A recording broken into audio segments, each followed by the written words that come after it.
UK Europe अंदर संगत television देख रही समूह संगतां दास दी फतेह प्रवान करो जी। वाहिगुरू जी का खालसा वाहिगुरू जी की फतेह। सोडी श्रेष्ठ सकल तारण को अब गुरु रामदास को मिली बढ़ाई। ऐसे दीन दयाल सतगुरु चौथे पातशाह धन धन साहिब श्री गुरु रामदास पातशाह जी का पावन गुरता गद्दी दिवस समूह संगतां देश विदेश अंदर बहुत ही शरधा और भावना के नाल मना रही हैं। सतगुरां दे पावन चरणों विखे जुगो जुगे अटल साहिब श्री गुरु ग्रंथ साहिब सच्चे पातशाह जी के पावन दरबार दी हाजरियां भर रही हैं और सतगुरां दियां खुशियां प्राप्त कर रही हैं। सतगुरां दे गुरता गद्दी दिवस नूं समर्पित इस पावन दिहाड़े ते अज साडे नाल मौजूद हैं सिख पंथ की नामवर शख्सियत भाई भुपिंदर सिंह जी। आओ इन्हां दे नाल सतगुरां दे इस पावन दिहाड़े बारे और पावन इतिहास बारे गलबात करते हैं। भाई साहब जी वाहिगुरू जी का खालसा वाहिगुरू जी की फतेह। बहुत बहुत स्वागत है भाई साहब आप जी का। गुरता गद्दी दिवस धन धन साहिब श्री गुरु रामदास पातशाह जी का देश विदेश अंदर समूह गुरु नानक नाम लेवा सिख संगतां बहुत श्रद्धा और भावना के नाल अज मना रही हैं। सतगुरां दे इस पावन दिहाड़े नूं मुख रखते हुए आप जी इस पावन इतिहास है ये संगतां दे नाल साझा करो जी। दुनिया के कोने कोने विच जिन्नियां भी गुरसिख संगतां गुरु नानक नाम लेवा खालसा परिवार वस रहा है और उचेचे तौर पर संगत चैनल के राहीं जो आप संगतां सतगुरां दे पावन दिहाड़े नूं मुख रखदे होए जुड़े हो, दास दी फतेह प्रवान करो जी। वाहिगुरू जी का खालसा वाहिगुरू जी की फतेह। गुरु प्यारे खालसा जीओ, धन धन सतगुरु श्री गुरु रामदास जी महाराज जिन्हां दे बारे विच भाई सत्ता जी भाई बलवंड जी बड़े ही पावन बोल उचारण करते हैं। धन धन रामदास गुर जिन सिरिया तिन्हें सवारिया, पूरी होई करामात आप सिरजणहारै तारिया। गुरु रामदास महाराज सच्चे पातशाह जी का धन धन सतगुरु श्री गुरु नानक देव महाराज सच्चे पातशाह जी की जोत दे अंदर विराजमान हो करके गुरता गद्दी ते सुभाईमान होना भाई सत्ता जी ते बलवंड जी के मुताबक एक करामात तो घट नहीं सी, क्योंकि धन धन गुरु रामदास महाराज सच्चे पातशाह जो असीं जीवन देखते हैं और उन्हां दे जीवन दे बड़े ही आप तरसयोग जो हालात देखते हैं, किस तरह की गरीबी वाली दशा दे विचों गुरु साहब जी उठ करके आए और ऐसी दशा दे विचों जदों बचपन विच ही सत्कारयोग माता जी का सत्कारयोग उन्हां दे पिता जी पिता हरदास जी का साया सीस तो उठ गया। घर परिवार दियां सारियां जिम्मेवारियां अपने घर दियां ही नहीं सगों नानका परिवार उन्हां दे सत्कारयोग जो नानी जी सन बासर के विखे उन्हां दियां जिम्मेवारियां भी गुरु रामदास महाराज सच्चे पातशाह जी दे पै गईयां। इहो जिहे हालात दे अंदर विचरना उन्हां नूं अपने पिंडे दे उत्ते हंडाउणा ते फिर गुरु नानक दे दर घर दे विच प्रवान हो जाना, ये भाई सत्ता जी ते बलवंड जी के मुताबक एक करामात तो घट नहीं सी। एक करामात हो निबड़ी और एक करामात तां होई गुरु साहब जी दी दर घर दी सवली नदर दे पात्र बन गए। उन्होंने सेवा ते सिमरन अपनी हलीमी मिठ बोलापन निमरता दे नाल उन्होंने ऐसे गुरु साहब जी की खुशी प्राप्त की। ये गुरु नानक दे दर घर की सेवा ही है जो निमाणियां नूं माण ते निताणियां नूं ताण दिंदी है। जिहदा कोई ताण नहीं उहदा ताण गुरु साहब जी बनते हैं, गुरु दर घर बनता है। जिहदा कोई माण नहीं उहदा माण गुरु साहब जी बनते हैं। माण निमाणे तू तणी तेरा परिभाषा, मैं गरीब सच टेक तू मेरे सतगुर पूरे। तो गुरु साहिबान जी ने गुरु रामदास पातशाह जी ने गुरु अमरदास महाराज सच्चे पातशाह जी की गुरु नानक के दर घर की खुशी प्राप्त की और खुशी लैन लग्या उन्होंने जो आप जानते हैं सारे जने गुरु रामदास महाराज सच्चे पातशाह जी दामाद सन सतगुरु श्री गुरु अमरदास महाराज जी दे। उन्हों दे ਸਤਿਕਾਰਯੋਗ ਛੋਟੇ ਬੇਟੀ ਛੋਟੀ ਸਪੁੱਤਰੀ ਬੀਬੀ ਭਾਨੀ ਜੀ, ਉਹਨਾਂ ਦੇ ਨਾਲ ਆਨੰਦ ਵਿਵਾਹ ਹੋਇਆ ਸੀ। ਤੋ ਇਸ ਕਰਕੇ ਉਹਨਾਂ ਨੇ ਆਪਣੀ ਦਮਾਦ ਵਾਲਾ ਜਿਹੜਾ ਅਹੁਦਾ ਸੀ ਉਹ ਨਹੀਂ ਦੇਖਿਆ। ਜਦੋਂ ਆਪਾਂ ਸਮਾਜਿਕ ਤੌਰ 'ਤੇ ਵਿਚਰਦੇ ਹਾਂ ਤਾਂ ਆਪਾਂ ਜਾਣਦੇ ਹਾਂ ਕਿ ਜਿਹੜੇ ਦਮਾਦ ਹੁੰਦੇ ਹਨ ਉਹ ਜਦੋਂ ਸਹੁਰੇ ਘਰ ਦੇ ਵਿੱਚ ਜਾਂਦੇ ਹਨ ਤੇ ਸਹੁਰੇ ਪਰਿਵਾਰ ਵਾਲੇ ਉਹਨਾਂ ਨੂੰ ਬੜਾ ਉਚੇਚਾ ਮਾਣ ਸਤਿਕਾਰ, ਬੜੀ ਇੱਜ਼ਤ ਤੇ ਉਹਨਾਂ ਨੂੰ ਬਖਸ਼ਦੇ ਹਨ, ਕਿਉਂਕਿ ਉਹਨਾਂ ਦੀ ਧੀ ਦੇ ਉਹ ਪਤੀ ਦੇਵ ਹਨ ਤੇ ਘਰ ਦੇ ਦਮਾਦ ਹੋਣ ਕਰਕੇ ਦਿੰਦੇ ਹਨ। ਤੇ ਉਹਨਾਂ ਨੇ ਹਰ ਖਾਣ ਪੀਣ ਦੇ ਵਿੱਚ, ਹਰ ਗੱਲ ਦੇ ਵਿੱਚ ਉਹਨਾਂ ਨੂੰ ਉਚੇਚਾ ਸਨਮਾਨ ਬਿਠਾਉਣ ਦੇ ਵਿੱਚ, ਸੱਦਣ ਬੁਲਾਉਣ ਦੇ ਵਿੱਚ ਉਹਨਾਂ ਨੂੰ ਦਿੱਤਾ ਜਾਂਦਾ। ਲੇਕਿਨ ਗੁਰੂ ਰਾਮਦਾਸ ਮਹਾਰਾਜ ਜੀ ਨੇ ਐਸਾ ਕਤਈ ਨਹੀਂ ਸੋਚਿਆ ਕਿ ਮੈਂ ਦਮਾਦ ਹਾਂ ਤੇ ਮੈਨੂੰ ਕੋਈ ਉਚੇਚੀ ਮਾਣ ਵਡਿਆਈ ਗੁਰੂ ਅਮਰਦਾਸ ਸਾਹਿਬ ਜੀ ਦੇ ਕੋਲੋਂ ਮਿਲਣੀ ਚਾਹੀਦੀ ਹੈ। ਉਹਨਾਂ ਨੇ ਤੇ ਇੱਕ ਗੁਰੂ ਸਾਹਿਬ ਜੀ ਦਾ ਨਿਮਾਣਾ ਤੇ ਨਿਤਾਣਾ, ਇੱਕ ਸ਼ਰਧਾਲੂ ਅਨੇਨ ਗੁਰਸਿੱਖ ਹੁੰਦਿਆਂ ਹੋਇਆਂ ਗੁਰੂ ਦਰ ਘਰ ਦੀ ਸੇਵਾ ਨੂੰ ਨਿਭਾਇਆ ਹੈ। ਔਰ ਗੁਰੂ ਰਾਮਦਾਸ ਮਹਾਰਾਜ ਸੱਚੇ ਪਾਤਸ਼ਾਹ ਜੀ ਆਪ ਵੀ ਆਪਣੀ ਬਾਣੀ ਦੇ ਵਿੱਚ ਇਹ ਬਹੁਤ ਸੋਹਣਾ ਉਚਾਰਨ ਕਰਦੇ ਨੇ, ਭੁੱਲਦੇ ਨਹੀਂ ਕਿ ਮੈਂ ਅੱਜ ਗੁਰਤਾ ਦੇ ਉੱਤੇ ਬਿਰਾਜਮਾਨ ਹੋ ਗਿਆ ਤੇ ਪਤਾ ਮੈਂ ਕਿੰਨਾ ਕੁ ਵੱਡਾ ਬਣ ਗਿਆ। ਫੇਰ ਨਹੀਂ ਮਾਣੇ ਨੇ। ਫਿਰ ਗੁਰੂ ਰਾਮਦਾਸ ਮਹਾਰਾਜ ਸੱਚੇ ਪਾਤਸ਼ਾਹ ਜੀ ਕਹਿੰਦੇ ਨੇ, ਜੋ ਹਮਰੀ ਬਿਦ ਹੋਤੀ ਮੇਰੇ ਸਤਿਗੁਰਾ, ਸਾ ਬਿਦ ਤੁਮ ਹਰ ਜਾਣੋ ਆਪੇ।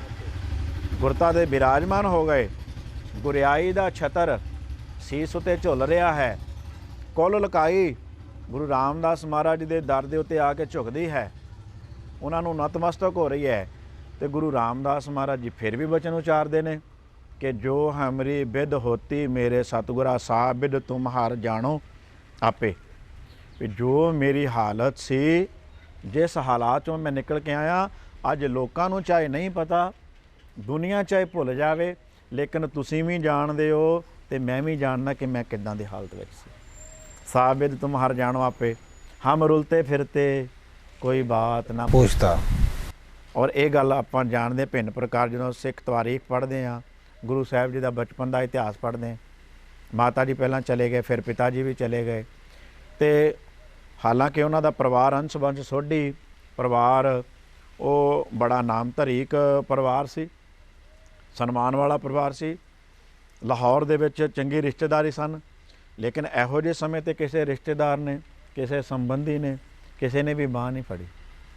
ਗੁਰੂ ਨਾਨਕ ਦੇ ਦਰ ਘਰ ਦੇ ਵਿੱਚ ਆ ਕੇ ਹੀ ਆਸਰਾ ਮਿਲਣਾ ਕੀਤਾ। ਤੋ ਕਹਿੰਦੇ ਵੀ ਹਮ ਰੁਲਤੇ ਫਿਰਤੇ ਕੋਈ ਬਾਤ ਨਾ ਪੁੱਛਦਾ, ਗੁਰ ਸਤਿਗੁਰ ਸੰਗ ਕੀੜੇ ਹਮ ਥਾ। ਗੁਰੂ ਸਾਹਿਬ ਜੀ ਨੇ ਕਹਿੰਦੇ ਕੀੜਿਆਂ ਵਰਗਿਆਂ ਨੂੰ ਚੱਕ ਕੇ ਉਹਨਾਂ ਨੇ ਬਾਦਸ਼ਾਹੀ 'ਤੇ ਬਿਠਾ ਦਿੱਤਾ। ਕੀੜਾ ਥਾਪ ਦੇ ਪਾਛੇ ਜਿਹੜੇ ਮਹਾਰਾਜ ਦੇ ਬਚਨ ਨੇ, ਲਸ਼ਕਰ ਕਰੇ ਸਵਾ। ਤੋ ਉਹ ਗੁਰੂ ਰਾਮਦਾਸ ਮਹਾਰਾਜ ਸੱਚੇ ਪਾਤਸ਼ਾਹ ਜੀ ਕਹਿੰਦੇ ਕਿ ਇਹ ਧੰਨ ਧੰਨ ਗੁਰੂ ਨਾਨਕ ਜਨ ਕੇਰਾ। ਇਹ ਕਿਵੇਂ ਹੋਇਆ? ਕਹਿੰਦੇ ਗੁਰੂ ਨਾਨਕ ਦੇ ਮਹਾਰਾਜ ਸੱਚੇ ਪਾਤਸ਼ਾਹ ਜੀ ਧੰਨਤਾ ਦੇ ਯੋਗ ਹਨ।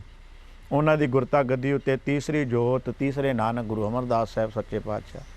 ਧੰਨ ਧੰਨ ਗੁਰੂ ਨਾਨਕ ਜਨ ਕੇਰਾ, ਜਿਤ ਮਿਲਿਆ ਚੂਕੇ ਸਭ ਸੋਗ ਸੰਤਾਪੇ। ਜਿਨ੍ਹਾਂ ਦੇ ਮਿਲਣ ਕਰਕੇ ਸੋਗ ਦੁੱਖ ਵੀ ਦੂਰ ਹੋ ਗਏ ਤੇ ਸੰਤਾਪ ਵੀ ਜਿਹੜੇ ਸਾਰੇ ਸਨ, ਗੁਰੂ ਰਾਮਦਾਸ ਮਹਾਰਾਜ ਸੱਚੇ ਪਾਤਸ਼ਾਹ ਜੀ ਕਹਿੰਦੇ ਉਹ ਦੂਰ ਹੋ ਗਏ। ਤਾਂ ਗੁਰੂ ਰਾਮਦਾਸ ਮਹਾਰਾਜ ਜੀ ਦਾ ਜਿਹੜਾ ਗੁਰਤਾ ਗੱਦੀ ਪੁਰਬ ਆਪਾਂ ਸਤ ਸੰਗਤ ਜੀ ਮਨਾ ਰਹੇ ਹਾਂ, ਔਰ ਉਹਨਾਂ ਦਾ ਜੀਵਨ ਜਦੋਂ ਆਪਾਂ ਪੜ੍ਹਨਾ ਹੈ, ਵਿਚਾਰਨਾ ਹੈ। ਹਾਲਾਂਕਿ ਜਿਹੜੇ ਉਮਰ ਦੇ ਤੌਰ 'ਤੇ ਆਪਾਂ ਦੇਖੀਏ ਤੇ ਗੁਰੂ ਰਾਮਦਾਸ ਮਹਾਰਾਜ ਜੀ ਦਾ ਜੀਵਨ ਜਿਹੜਾ ਹੈ ਉਹ ਕੋਈ ਬਹੁਤਾ ਵੱਡਾ ਨਹੀਂ ਹੈ। 53 ਕੁ ਸਾਲ ਦੀ ਉਹਨਾਂ ਦੀ ਆਰਜਾ, ਸੰਸਾਰਕ ਜੀਵਨ ਜਿਹੜੀ ਉਮਰ, ਸਰੀਰਕ ਉਮਰ ਕਹੀਏ ਜੇ ਆਪਾਂ, ਤੇ ਉਹ ਜ਼ਿਆਦਾ ਨਹੀਂ ਹੈ। 1534 ਦੇ ਵਿੱਚ ਗੁਰੂ ਸਾਹਿਬ ਜੀ ਨੇ ਅਵਤਾਰ ਧਾਰਿਆ, ਉਹਨਾਂ ਦਾ ਪ੍ਰਕਾਸ਼ ਹੋਇਆ।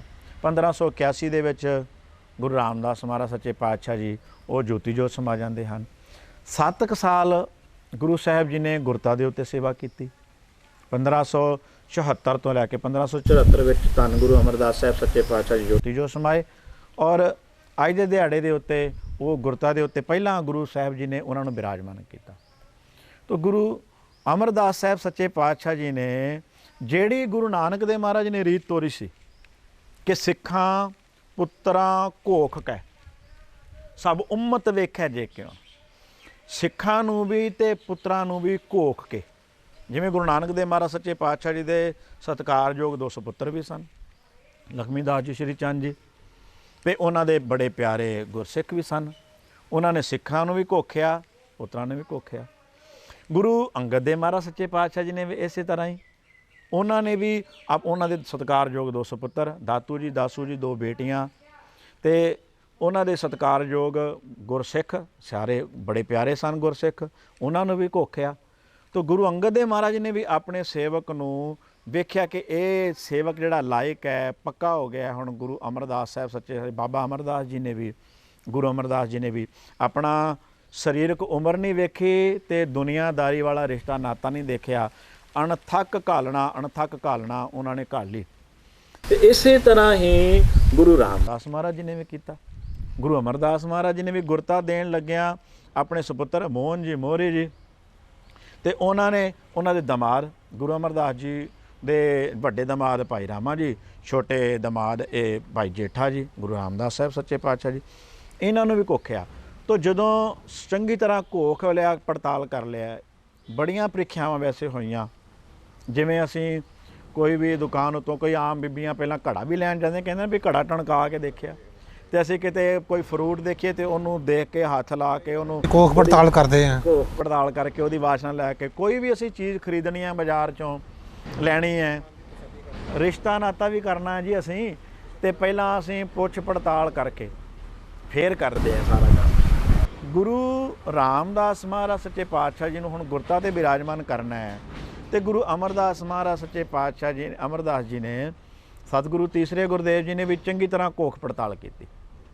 ਕਿਉਂਕਿ ਦੁਨੀਆਦਾਰੀ ਦੇ ਸਾਹਮਣੇ ਦੁਨੀਆ ਵਾਲੇ ਕਿਤੇ ਇਹ ਨਾ ਕਹਿਣ ਕਿ ਇਹਨਾਂ ਨੇ ਆਪਣੀ ਮਰਜ਼ੀ ਕਰ ਲਈ। ਗੁਰੂ ਜੋਤ ਤੇ ਜਿਨ੍ਹਾਂ ਦੇ ਅੰਦਰ ਟਿਕਣੀ ਹੈ, ਗੁਰੂ ਪਰਮਾਤਮਾ ਵਾਹਿਗੁਰੂ ਵੱਲੋਂ ਜਿਹੜੇ ਧੁਰੋਂ ਟਿੱਕੇ ਗੁਰਦੇਵ ਜੀ ਆ ਰਹੇ ਨੇ, ਉਹ ਤੇ ਵਰਤਣੀ ਹੈ, ਤੇ ਪਤਾ ਹੀ ਹੈ। ਇਹ ਤੇ ਗੁਰੂ ਅਕਾਲ ਪੁਰਖ ਵਾਹਿਗੁਰੂ ਜੀ ਵੀ ਜਾਣਦੇ, ਗੁਰੂ ਅਮਰਦਾਸ ਜੀ ਵੀ ਜਾਣਦੇ ਸਨ ਕਿ ਇਹਨਾਂ ਤੇ ਕਿਰਪਾ ਵਰਤਣੀ ਹੈ, ਤੇ ਉਹ ਚੇਚੇ ਤੌਰ ਤੇ ਆਏ ਨੇ। ਲੇਕਿਨ ਹੁਣ ਦੁਨੀਆ ਦੇ ਸਾਹਮਣੇ ਕੋਈ ਸ਼ੱਕ ਸੁਭਾ, ਕੋਈ ਭੁਲੇਖਾ ਨਾ ਰਹਿ ਜਾਵੇ, ਦੁਨੀਆ ਨੂੰ ਚੰਗੀ ਤਰ੍ਹਾਂ ਸਪਸ਼ਟ ਹੋ ਕੇ ਨਹੀਂ, ਜੋ ਗੁਰੂ ਸਾਹਿਬ ਜੀ ਨੇ ਫੈਸਲਾ ਕੀਤਾ ਹੈ ਉਹ ਇਨ ਬਿਨ ਸਹੀ ਹੈ, ਤੇ ਦੁਨੀਆ ਵਾਲੇ ਇਸ ਨੂੰ ਮੰਨ ਲੈਣ। ਔਰ ਗੁਰੂ ਅਮਰਦਾਸ ਸੱਚੇ ਪਾਤਸ਼ਾਹ ਜੀ ਦੇ ਚਲਾਣੇ ਵਕਤ ਉਹਨਾਂ ਦੀ ਇੱਕ ਬੜੀ ਪਾਵਨ ਪਵਿੱਤਰ ਬਾਣੀ, ਜੋ ਉਹਨਾਂ ਦੇ ਪਰਿਵਾਰ ਵਿੱਚ ਉਹਨਾਂ ਦੇ ਪੜਪੋਤਰੇ ਬਾਬਾ ਮੋਹਰੀ ਜੀ ਦੇ ਸੁਪੁੱਤਰ ਸਨ, ਬਾਬਾ ਨੰਦ ਜੀ, ਬਾਬਾ ਨੰਦ ਜੀ ਦੇ ਅੱਗੇ ਸੁਪੁੱਤਰ ਬਾਬਾ ਸੁੰਦਰ ਜੀ। ਬਾਬਾ ਸੁੰਦਰ ਜੀ ਨੇ ਜਿਹੜੀ ਸੱਧ ਬਾਣੀ ਰਾਮਕਲੀ ਰਾਗ ਦੇ ਵਿੱਚ, ਜੀ ਹਾਂਜੀ, ਰਾਮਕਲੀ ਰਾਗ ਦੇ ਵਿੱਚ ਜਿਹੜੀ ਸੱਧ ਬਾਣੀ ਆਨੰਦ ਸਾਹਿਬ ਜੀ ਤੋਂ ਬਿਲਕੁਲ ਨਾਲ ਹੀ ਬਾਣੀ ਇਹ ਜਿਹੜੀ ਹੈ ਇਹ ਆ ਜਾਂਦੀ ਹੈ 920 ਅੰਗ ਉੱਤੇ। ਤੇ ਇਹ ਬਾਣੀ ਜਿਹੜੀ ਹੈ ਇਹ ਗੁਰੂ ਅਮਰਦਾਸ ਸਾਹਿਬ ਜੀ ਦੇ ਚਲਾਣੇ ਦੇ ਵਕਤ ਉੱਥੇ ਬਾਬਾ ਜੀ ਹਾਜ਼ਰ ਸਨ, ਬਾਬਾ ਸੁੰਦਰ ਜੀ, ਔਰ ਉਹਨਾਂ ਨੇ ਉਚਾਰਨ ਕੀਤੀ, ਸਤਿਗੁਰ ਪੁਰਖ ਜੇ ਬੋਲਿਆ, ਗੁਰਸਿੱਖਾਂ ਮੰਨ ਲਈ ਰਜਾਏ ਜੀਓ। ਗੁਰੂ ਅਮਰਦਾਸ ਸਾਹਿਬ ਜੀ ਨੇ ਬਚਨ ਕੀਤਾ, ਤੇ ਗੁਰੂ ਕੇ ਸਿੱਖਾਂ ਨੇ ਗੁਰੂ ਅਮਰਦਾਸ ਸਾਹਿਬ ਸੱਚੇ ਪਾਤਸ਼ਾਹ ਜੀ ਦੀ ਰਜਾ ਮੰਨ ਲਈ। ਮੋਹਰੀ ਪੁੱਤ ਸਨਮੁਖ ਹੋਇਆ, ਰਾਮਦਾਸਾਂ ਪੈਰੀ ਪਾਏ ਜੀਓ। ਸਭ ਤੋਂ ਪਹਿਲਾਂ ਗੁਰੂ ਕੇ ਸਿੱਖਾਂ ਦੇ ਵਿੱਚੋਂ ਬਾਬਾ ਮੋਹਰੀ ਜੀ ਉੱਠੇ, ਔਰ ਉਹਨਾਂ ਨੇ ਗੁਰੂ ਰਾਮਦਾਸ ਮਹਾਰਾਜ ਸੱਚੇ ਪਾਤਸ਼ਾਹ ਜੀ ਨੂੰ ਗੁਰੂ ਜਾਣਦਿਆਂ ਹੋਇਆਂ ਨਮਸਕਾਰ ਕੀਤੀ। ਔਰ ਇਹ ਗੁਰੂ ਨਾਨਕ ਦੇ ਦਰ ਘਰ ਦੀ ਹੀ ਵਡਿਆਈ ਹੈ, ਜਿੱਥੇ ਇੱਕ ਸਿੱਖ ਜਿਹੜਾ ਹੈ ਉਹਦੇ ਚਰਨਾਂ ਦੇ ਵਿੱਚ ਗੁਰੂ ਜੀ ਆਪ ਝੁਕ ਰਹੇ ਨੇ ਆਪਣੀ ਹਯਾਤੀ। ਦੁਨੀਆ ਦੇ ਵਿੱਚ ਆਪਾਂ ਜਾਣਦੇ ਹਾਂ, ਇਤਿਹਾਸ ਦੁਨੀਆ ਦਾ ਪੜ੍ਹ ਲਈਏ, ਬਹੁਤ ਸਾਰੇ ਗੁਰੂ ਤੇ ਬਹੁਤ ਸਾਰੇ ਪੀਰ ਉਹਨਾਂ ਇਸਲਾਮ ਦੇ ਵਿੱਚ ਹੋਏ, ਤੇ ਬਹੁਤ ਸਾਰੇ ਗੁਰੂ ਅੱਜ ਵੀ ਹਨ, ਤੇ ਪਹਿਲਾਂ ਤੋਂ ਇਤਿਹਾਸ ਦੇ ਵਿੱਚ ਵੀ ਬਹੁਤ ਸਾਰੇ ਹਿੰਦੂ ਧਰਮ ਦੇ ਵਿੱਚ ਮਤਾਂ ਪਤਾਂਤਰਾਂ 'ਚ ਗੁਰੂ ਹਨ। ਪਰ ਕਦੀ ਕਿਸੇ ਗੁਰੂ ਨੇ ਆਪਣੇ ਜਿਉਂਦੇ ਜੀ, ਕਦੀ ਕਿਸੇ ਪੀਰ ਨੇ ਆਪਣੇ ਜਿਉਂਦੇ ਜੀ ਆਪਣੇ ਚੇਲੇ ਨੂੰ, ਆਪਣੇ ਮੁਰਸ਼ਦ ਨੂੰ, ਉਹਨੂੰ ਮੱਥਾ ਨਹੀਂ ਟੇਕਿਆ। ਮੁਰੀਦ ਨੂੰ ਕਦੀ ਮੁਰਸ਼ਦ ਮੁਰੀਦ ਅੱਗੇ ਨਹੀਂ ਟਿਕ ਚੁੱਕਿਆ। ਇਹ ਗੁਰੂ ਨਾਨਕ ਦਾ ਦਰ ਘਰ ਹੀ ਸੀ, ਜਿੱਥੇ ਜਿਵੇਂ ਸੱਤਾ ਜੀ ਦੇ ਬਲਵੰਡ ਜੀ ਹੋਰ ਬਚਨ ਮੈਂ ਸਾਂਝਾ ਕਰਾਂ, ਉਹ ਕਹਿੰਦੇ ਵੀ ਹੋ ਰਿਓ ਗੰਗ ਵਹਾਈਐ, ਦੁਨਿਆਈ ਆਖੈ ਕਿ ਕਿਉਂ। ਵੀ ਇਹ ਗੁਰੂ ਨਾਨਕ ਦੇ ਦਰ ਘਰ ਦੀ ਉਲਟੀ ਹੀ ਗੰਗਾ ਵਹਾ ਦਿੱਤੀ, ਤੇ ਦੁਨੀਆ ਕਹਿੰਦੀ ਹੈ ਵੀ ਇਹ ਕੀ ਕੀਤਾ, ਦੁਨਿਆਈ ਆਖੈ ਕਿ ਕਿਉਂ। ਤੇ ਗੁਰੂ ਨਾਨਕ ਦੇ ਦਰ ਘਰ ਦੀ ਇਸ ਵਡਿਆਈ ਨੂੰ ਗੁਰੂ ਅਮਰਦਾਸ ਸਾਹਿਬ ਜੀ ਨੇ ਅੱਗੇ ਤੋਰਿਆ, ਤੇ ਉਹਨਾਂ ਨੂੰ ਗੁਰੂ ਟਿਕ ਕੇ ਹੁਣ ਗੁਰੂ ਜੋਤ ਜਿਹੜੀ ਗੁਰੂ ਨਾਨਕ ਦੇ ਸੱਚੇ ਪਾਤਸ਼ਾਹ ਜੀ ਦੀ ਵਾਲੀ ਸੀ। ਭੱਟ ਸਾਹਿਬਾਨਾਂ ਦੇ ਵਚਨ ਮੈਂ ਨਾਲ ਸਾਂਝੇ ਕਰਦਿਆਂ ਹਾਂ, ਬੜੀਆਂ ਸਿਫਤਾਂ ਭੱਟ ਸਾਹਿਬਾਨੇ ਨੂੰ ਉਚਾਰਨ ਕੀਤੀਆਂ। ਔਰ ਸਤਸੰਗਤ ਜੀ ਆਪਾਂ ਮੈਂ ਹੋਰ ਗੱਲ ਥੋੜ੍ਹੀ ਜਿਹੀ ਸਾਂਝੀ ਕਰਾਂ। ਭੱਟ ਸਾਹਿਬਾਨਾਂ ਨੇ ਗੁਰੂ ਅਰਜਨ ਦੇਵ ਸਾਹਿਬ ਜੀ ਤੱਕ, ਗੁਰੂ ਨਾਨਕ ਦੇਵ ਪਾਤਸ਼ਾਹ ਜੀ ਤੋਂ ਲੈ ਕੇ ਪੰਜ ਪਾਤਸ਼ਾਹਾਂ ਜੀ ਦੀਆਂ ਸਿਫਤਾਂ ਦੇ ਵਿੱਚ, ਵਡਿਆਈ ਦੇ ਵਿੱਚ ਪਾਵਨ ਸਵਈਏ ਉਹ ਉਚਾਰਨ ਕੀਤੇ। 10 ਸਵਈਏ ਇਹਨਾਂ ਦੇ ਵਿੱਚੋਂ ਗੁਰੂ ਨਾਨਕ ਦੇਵ ਮਹਾਰਾਜ ਜੀ ਦੀ ਸਿਫਤ ਵਿੱਚ ਹਨ। 10 ਸਵਈਏ ਹੀ ਗੁਰੂ ਅੰਗਦ ਦੇਵ ਮਹਾਰਾਜ ਦੀ ਸਿਫਤ ਵਿੱਚ, ਗੁਰੂ ਅਮਰਦਾਸ ਸਾਹਿਬ ਸੱਚੇ ਪਾਤਸ਼ਾਹ ਜੀ ਦੀ ਸਿਫਤ ਦੇ ਵਿੱਚ 22 ਸਵਈਏ, 21 ਸਵਈਏ ਗੁਰੂ ਅਰਜਨ ਦੇਵ ਮਹਾਰਾਜ ਸੱਚੇ ਪਾਤਸ਼ਾਹ ਦੀ ਸਿਫਤ ਵਡਿਆਈ ਦੇ ਵਿੱਚ। ਇਹ ਲੇਕਿਨ ਸਭ ਤੋਂ ਜ਼ਿਆਦਾ 63 ਸਵਈਏ ਸ਼੍ਰੀ ਗੁਰੂ ਰਾਮਦਾਸ ਮਹਾਰਾਜ ਜੀ ਦੀ ਸਿਫਤ ਵਿੱਚ, ਉਸਤਤ ਵਿੱਚ, ਵਡਿਆਈ ਦੇ ਵਿੱਚ ਭੱਟ ਸਾਹਿਬਾਨਾਂ ਨੇ ਉਚਾਰਨ ਕੀਤੇ। ਔਰ ਇਹਦੇ ਪਿੱਛੇ ਇੱਕ ਕਾਰਨ ਵੀ ਮੌਜੂਦ ਹੈ। ਭਾਈ ਸੱਤਾ ਜੀ ਤੇ ਬਲਵੰਡ ਜੀ ਨੇ ਜਿਵੇਂ ਕਿਹਾ, ਉਸੇ ਤਰ੍ਹਾਂ ਹੀ ਹੂ ਬਹੂ ਜਿਹੜੇ ਭੱਟ ਸਾਹਿਬਾਨ ਉਹ ਗੁਰੂ ਜੀ ਦੀਆਂ ਸਿਫਤਾਂ ਵਡਿਆਈਆਂ ਉਚਾਰਨ ਕਰਦੇ ਹਨ। ਕਹਿੰਦੇ ਨਾਨਕ ਨਾਮ ਨਿਰੰਜਨ ਜਾਣਿਓ, ਕੀਨੀ ਭਗਤ ਪ੍ਰੇਮ ਲਿਵ ਲਾਏ, ਤਾਂ ਤੇ ਅੰਗਦ ਅੰਗ ਸੰਗ ਭਇਓ ਸ਼ਾਇਰ, ਤਿਨ ਸ਼ਬਦ ਸੁਰ ਕੀ ਨੀਂਵ ਰਖਾਈ। ਗੁਰ ਅਮਰਦਾਸ की अकथ कथा है, एक जी कछ कही न जाई, सोडी सृष्ट सकल ताਰਨ को, अब गुर रामदास को मिली बढ़ाई। ਹੁਣ ਸ੍ਰੀ ਗੁਰੂ ਰਾਮਦਾਸ ਮਹਾਰਾਜ ਸੱਚੇ ਪਾਤਸ਼ਾਹ ਜੀ ਨੂੰ ਇਸ ਦਰ ਘਰ ਦੀ ਵਡਿਆਈ ਦੇ ਨਾਲ ਜੁੜਿਆ। ਇਹ ਉਹਨਾਂ ਦੇ ਹਿੱਸੇ ਆਇਆ। ਗੁਰੂ ਰਾਮਦਾਸ ਸੱਚੇ ਪਾਤਸ਼ਾਹ ਨੇ ਗੁਰਤਾ ਤੇ ਬਿਰਾਜਮਾਨ ਹੋਣ ਤੋਂ ਪਹਿਲਾਂ ਬੜੀ ਸਖਤ ਉਹਨਾਂ ਨੇ ਘਾਲਣਾ ਘਾਲੀ ਹੈ। ਗੁਰੂ ਦਰ ਘਰ ਦੇ ਵਿੱਚ ਬੜੀ ਸਖਤ ਘਾਲਣਾ ਘਾਲਦਿਆਂ ਸੇਵਾ ਕੀਤੀ ਔਰ ਸਖਤ ਪ੍ਰੀਖਿਆਵਾਂ ਦੇ ਵਿੱਚੋਂ ਲੰਘੇ। ਇੱਕ ਪ੍ਰੀਖਿਆ ਦਾ ਜ਼ਿਕਰ ਮੈਂ ਜ਼ਰੂਰ ਆਪ ਸੰਗਤਾਂ ਦੇ ਨਾਲ ਕਰਨਾ ਚਾਹਾਂਗਾ, ਕੁਥਾ ਨਹੀਂ ਹੋਏਗਾ। ਜਦੋਂ ਗੁਰੂ ਅਮਰਦਾਸ ਸਾਹਿਬ ਜੀ ਨੇ ਦੇਖ ਲਿਆ ਕਿ ਹੁਣ ਜਾਣ ਦਾ ਸਮਾਂ ਨਜ਼ਦੀਕ ਆ ਰਿਹਾ ਤੇ ਗੁਰਤਾ ਦੇ ਵਾਰਸ ਬਣਾਉਣਾ ਹੈ ਗੁਰੂ ਰਾਮਦਾਸ ਜੀ ਦੇ ਭਾਈ ਰਾਮਾ ਜੀ ਦੇ ਵਿੱਚੋਂ, ਤਾਂ ਉਹਨਾਂ ਨੇ ਪ੍ਰੀਖਿਆ ਇੱਕ ਲਈ ਹੈ, ਥੜੇ ਬਣਾਉਣ ਦੀ ਪ੍ਰੀਖਿਆ। ਤੇ ਇਹ ਗੋਇੰਦਵਾਲ ਸਾਹਿਬ ਜੀ ਦੀ ਵਾਰਤਾ ਹੈ। ਗੋਇੰਦਵਾਲ ਸਾਹਿਬ ਉਹ ਸਮਾਂ ਹੈ ਜਦੋਂ ਗੋਇੰਦਵਾਲ ਸਾਹਿਬ ਵਸ ਚੁੱਕਿਆ ਹੈ, ਬੌਲੀ ਬਣ ਚੁੱਕੀ ਹੈ, ਇੱਕ ਤੀਰਥ ਸਥਾਨ ਬਣ ਗਿਆ ਹੈ, ਸੰਗਤਾਂ ਦਾ ਰੋਜ਼ ਨਿਤ ਆਉਣਾ ਜਾਣਾ ਰਹਿੰਦਾ ਹੈ। ਔਰ ਉਹ ਸਮਾਂ ਵੀ ਹੈ ਜਦੋਂ ਸਾਰੀਆਂ ਸੰਗਤਾਂ ਗੁਰੂ ਅਮਰਦਾਸ ਜੀ ਦੀ ਹੁਕਮ ਦੇ ਨਾਲ ਵਸੋਏ ਦਾ ਤਿਉਹਾਰ, ਵਿਸਾਖੀ ਦਾ ਦਿਹਾੜਾ ਜਿਹੜਾ ਸਿੱਖ ਇਤਿਹਾਸ ਦੇ ਵਿੱਚ ਮਨਾਉਣਾ, ਇੱਕ ਪੁਰਬ ਮਨਾਉਣਾ ਵੀ ਉਦੋਂ ਸ਼ੁਰੂ ਹੋ ਗਿਆ ਸੀ। ਗੁਰੂ ਅਮਰਦਾਸ ਸੱਚੇ ਪਾਤਸ਼ਾਹ ਮਹਾਰਾਜ ਜੀ ਨੇ ਹੁਕਮ ਕੀਤਾ, ਭਾਈ ਸਾਡੇ ਬੈਠਣ ਦੇ ਵਾਸਤੇ ਥੜੇ ਤਿਆਰ ਕਰਨਾ। ਭਾਈ ਰਾਮਾ ਜੀ ਨੂੰ, ਉਹਨਾਂ ਦੇ ਵੱਡੇ ਦਮਾਦ ਤੇ ਛੋਟੇ ਦਮਾਦ ਭਾਈ ਜੇਠਾ ਜੀ ਨੂੰ ਇਹ ਹੁਕਮ ਹੋਇਆ ਔਰ ਥੜੇ ਬਣਾਏ। ਸਵੇਰ ਤੋਂ ਲੈ ਕੇ ਸ਼ਾਮ ਤੱਕ ਉਹਨਾਂ ਨੇ ਆਪਣਾ ਅਲੱਗ ਬਣਾਇਆ। ਭਾਈ ਜੇਠਾ ਜੀ ਗੁਰੂ ਰਾਮਦਾਸ ਮਹਾਰਾਜ ਸੱਚੇ ਪਾਤਸ਼ਾਹ ਜੀ ਨੇ ਅਲੱਗ ਬਣਾਇਆ। ਸ਼ਾਮ ਨੂੰ ਆਏ, ਨਿਰੀਖਣ ਕੀਤਾ, ਵੇਖਿਆ, ਨਿਰਖਿਆ ਪਰਖਿਆ ਹੈ ਤੇ ਕਹਿਣ ਲੱਗੇ, ਭਾਈ ਪੁਰਖੋ ਇਹ ਥੜੇ ਠੀਕ ਨਹੀਂ ਬਣੇ, ਸਹੀ ਕਰਕੇ ਬਣਾਓ। ਅਗਲੇ ਦਿਨ ਫੇਰ ਸਵੇਰ ਤੋਂ ਕਾਰਜ ਸ਼ੁਰੂ ਕੀਤਾ, ਸੇਵਾ ਸ਼ੁਰੂ ਕੀਤੀ। ਉਹ ਢਾਹ ਦਿੱਤੇ ਪਹਿਲਾਂ ਵਾਲੇ, ਨਵੇਂ ਬਣਾ ਰਹੇ ਨੇ ਥੜੇ, ਫੇਰ ਥੜੇ ਬਣਾਉਣੇ ਸ਼ੁਰੂ ਕੀਤੇ। ਸ਼ਾਮ ਨੂੰ ਫੇਰ ਦੂਸਰੇ ਦਿਨ ਗੁਰੂ ਅਮਰਦਾਸ ਸਾਹਿਬ ਜੀ ਆਏ, ਵੇਖਿਆ ਤੇ ਉਹ ਦੂਸਰੇ ਦਿਨ ਵੀ ਕਹਿਣ ਲੱਗੇ, ਭਾਈ ਪੁਰਖੋ ਇਹ ਅੱਜ ਵੀ ਠੀਕ ਨਹੀਂ ਬਣੇ, ਢਾਹ ਕੇ ਬਣਾਓ। ਤੇ ਭਾਈ ਰਾਮਾ ਜੀ ਗੁਰੂ ਰਾਮਦਾਸ ਜੀ ਮਹਾਰਾਜ ਜੀ ਨੇ ਵੀ ਕਿਹਾ, ਬੇਨਤੀ ਕੀਤੀ ਕਿ ਪਿਤਾ ਗੁਰਦੇਵ ਜੀਓ, ਤੁਹਾਨੂੰ ਕਿੰਨਾ ਕੁ ਉੱਚਾ ਤੇ ਕਿੰਨੀ ਕੁ ਲੰਬਾਈ ਚੌੜਾਈ ਵਾਲਾ ਥੜਾ ਚਾਹੀਦਾ, ਸਾਨੂੰ ਆਪ ਜੀ ਦੱਸ ਦਿਓ, ਗਿਆਤ ਕਰਾ ਦਿਓ, ਤਾਂ ਕਿ ਆਪ ਜੀ ਦੀ ਮਰਜ਼ੀ ਦੇ ਮੁਤਾਬਕ ਕਾਰਜ ਕਰ ਸਕੀਏ, ਸੇਵਾ ਕਰ ਸਕੀਏ। ਤੀਸਰੇ ਦਿਨ ਗੁਰੂ ਸਾਹਿਬ ਜੀ ਨੇ ਉੱਕਰ ਕੇ ਦੱਸ ਦਿੱਤਾ ਕਿ ਇਸ ਤਰ੍ਹਾਂ ਦੇ ਬਣਾਉਣੇ ਹਨ, ਇੰਨੇ ਲੰਬਾਈ ਚੌੜਾਈ ਦੇ, ਇੰਨੀ ਕੁ ਉਚਾਈ ਦਾ, ਆਕਾਰ ਦਾ ਦੱਸ ਦਿੱਤਾ। ਹੁਣ ਤੀਸਰੇ ਦਿਨ ਸੇਵਾ ਆਰੰਭ ਹੋਈ। ਗੁਰੂ ਰਾਮਦਾਸ ਮਹਾਰਾਜ ਜੀ ਨੇ, ਭਾਈ ਰਾਮਾ ਜੀ ਨੇ ਫਿਰ ਸੇਵਾ ਕੀਤੀ। ਤੀਜੇ ਦਿਨ ਆ ਕੇ ਫਿਰ ਗੁਰੂ ਅਮਰਦਾਸ ਸੱਚੇ ਪਾਤਸ਼ਾਹ ਜੀ ਕਹਿਣ ਲੱਗੇ, ਇਹ ਅੱਜ ਵੀ ਸਹੀ ਨਹੀਂ ਬਣੇ। ਹੁਣ ਕਿਸੇ ਨੂੰ ਵੀ ਆਪਾਂ ਵਾਰ-ਵਾਰ ਕੰਮ ਕਰਾਉਣੇ, ਇੱਕ ਬੱਚੇ ਨੂੰ ਵੀ ਕਹੀਏ ਠੀਕ ਨਹੀਂ ਬਣਿਆ ਢਾਹ ਦੇ, ਠੀਕ ਨਹੀਂ ਬਣਿਆ ਢਾਹ ਦੇ, ਤੇ ਬੱਚਾ ਵੀ ਜਿਹੜਾ ਮਨ ਨੂੰ ਚਾਟ ਹੋ ਜਾਂਦਾ, ਮਨ ਨੂੰ ਚਾਟ ਹੋ ਜਾਂਦਾ। ਭਾਈ ਰਾਮਾ ਜੀ ਦਾ ਸੁਭਾਵਕ ਸੀ, ਉਹਨਾਂ ਦਾ ਮਨ ਨੂੰ ਚਾਟ ਹੋ ਗਿਆ। ਪਿਤਾ ਜੀ, ਪਿਤਾ ਗੁਰਦੇਵ ਜੀ, ਤੁਸੀਂ ਸਿਆਣੀ ਉਮਰ ਦੇ ਹੋ ਗਏ ਹੋ, 94-95 ਸਾਲ ਆਰਜਾ, ਕਾਫੀ ਲੰਬੀ ਆਰਜਾ। ਗੁਰਦੇਵ ਸਾਹਿਬਾਨਾਂ ਦੇ ਵਿੱਚੋਂ ਸਭ ਤੋਂ ਜ਼ਿਆਦਾ ਆਰਜਾ ਸਤਿਗੁਰੂ ਸ੍ਰੀ ਗੁਰੂ ਅਮਰਦਾਸ ਸਾਹਿਬ ਮਹਾਰਾਜ ਨੇ, ਉਹਨਾਂ ਨੇ ਭੋਗੀ ਹੈ। 22 ਸਾਲ ਗੁਰਤਾ ਗੱਦੀ ਦੇ ਉੱਤੇ ਗੁਰੂ ਅਮਰਦਾਸ ਮਹਾਰਾਜ ਸੱਚੇ ਪਾਤਸ਼ਾਹ ਜੀ ਬਿਰਾਜਮਾਨ ਰਹੇ ਹਨ, ਤਾਂ ਕਾਫੀ ਆਰਜਾ। ਹੁਣ ਆਪਾਂ ਇਹ ਅੰਦਾਜ਼ਾ ਲਾ ਸਕਦੇ ਹਾਂ ਕਿ 95-94 ਸਾਲ ਦੇ ਜਿਹੜੇ ਬਜ਼ੁਰਗ ਨੇ, ਉਹ ਉਹਨਾਂ ਦੀ ਬੈਸ, ਉਹਨਾਂ ਦਾ ਸਰੀਰਕ ਤੇ ਉਹਨਾਂ ਦਾ ਬੋਲ ਕਿਸ ਤਰ੍ਹਾਂ ਦਾ ਹੋ ਸਕਦਾ, ਸੁਭਾਵਕ ਹੈ। ਤਾਂ ਭਾਈ ਰਾਮਾ ਜੀ ਨੇ ਕਿਹਾ ਕਿ ਪਿਤਾ ਜੀ ਤੁਸੀਂ ਹੁਣ ਬਜ਼ੁਰਗ ਹੋ ਗਏ, ਅਸੀਂ ਤਾਂ ਤੁਹਾਡੀ ਮਰਜ਼ੀ ਦੇ ਨਾਲ ਕੰਮ ਕਰ ਰਹੇ ਹਾਂ, ਸੇਵਾ ਕਰ ਰਹੇ ਹਾਂ। ਤੁਹਾਡੇ ਪਹਿਲੇ ਦਿਨ ਕੱਲ੍ਹ ਵੀ ਤੇ ਅੱਜ ਵੀ ਅੱਜ ਜਿਵੇਂ ਤੁਸੀਂ ਦੱਸਿਆ ਆਕਾਰ ਦਾ ਉਚਾਈ ਦਾ ਉਸੇ ਤਰ੍ਹਾਂ ਦਾ ਬਣਾਇਆ, ਤੁਸੀਂ ਅੱਜ ਵੀ ਕਹਿ ਦੇ ਢਾ ਦਿਓ, ਕਹਿੰਦੇ ਨਹੀਂ ਠੀਕ ਨਹੀਂ ਬਣੇ। ਚੌਥੇ ਦਿਨ ਫਿਰ ਭਾਈ ਰਾਮਾ ਜੀ ਨਹੀਂ ਆਏ, ਇਕੱਲੇ ਗੁਰੂ ਰਾਮਦਾਸ ਮਹਾਰਾਜ ਸੱਚੇ ਪਾਤਸ਼ਾਹ ਜੀ ਨੇ ਸੇਵਾ ਆਰੰਭ ਕੀਤੀ। ਚੌਥੇ ਦਿਨ, ਪੰਜਵੇਂ ਦਿਨ, ਅੱਜ ਵੀ ਠੀਕ ਨਹੀਂ ਬਣਿਆ। ਜਦੋਂ ਗੁਰੂ ਰਾਮਦਾਸ ਮਹਾਰਾਜ ਜੀ ਨੇ ਵੇਖਿਆ ਕਿ ਅੱਜ ਵੀ ਠੀਕ ਨਹੀਂ ਬਣਿਆ, ਪਿਤਾ ਜੀ ਕਹਿ ਰਹੇ ਨੇ ਗੁਰਦੇਵ ਜੀ, ਤੇ ਚਰਨਾਂ ਤੇ ਟਹਿ ਪਏ।